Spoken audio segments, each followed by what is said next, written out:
Parents and teachers, welcome to smartsocial.com. On this page, I want to walk you through the smartsocial.com app zones that are going to help parents identify good and bad apps.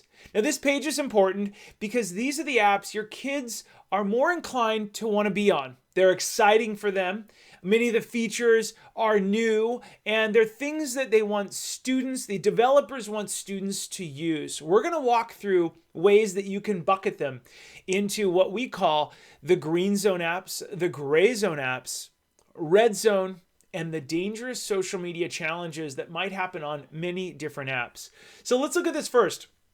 The green zone apps can positively impact your social media footprint with parental guidance and can help a student shine online. That does not mean they are safe. It means they're a starting place. And we're going to click on this and go down there. The gray zone apps, what are these? Well, they typically feature a lot of private messaging, disappearing content and group chats that are hidden from parents.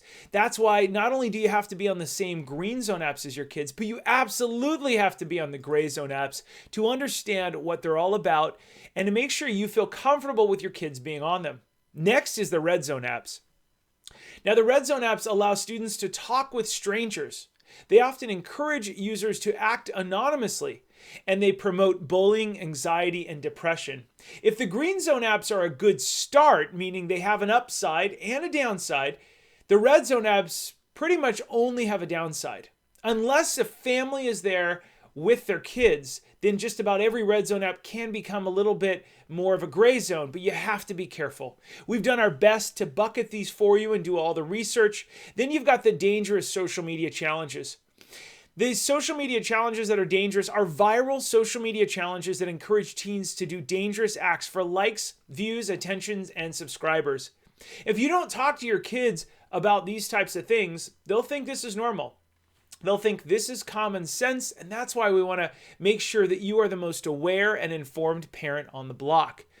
Now, if you want to share this with other people, you can click the social media share buttons. If you're not yet, you can also search for the app you want right in this website.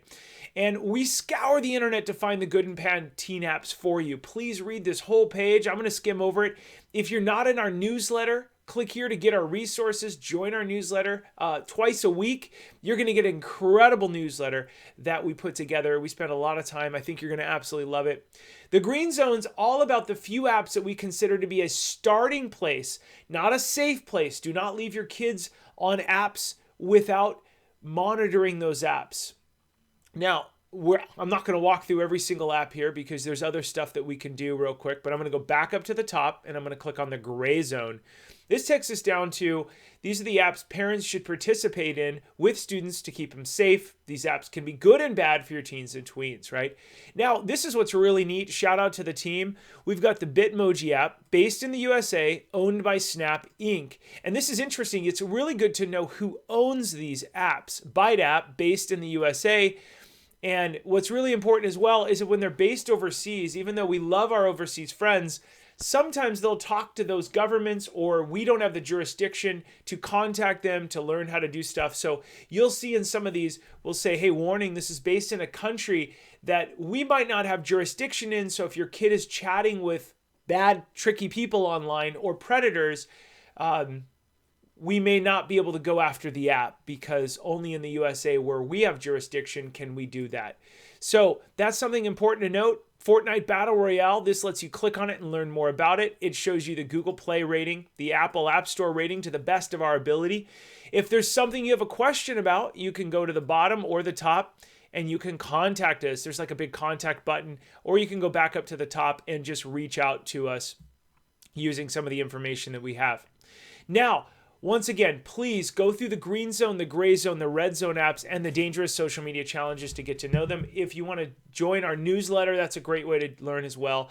We also have these live events, and you can click on our VIP membership up at the top to really dive in deep and learn from us how to become a very informed parent, VIP.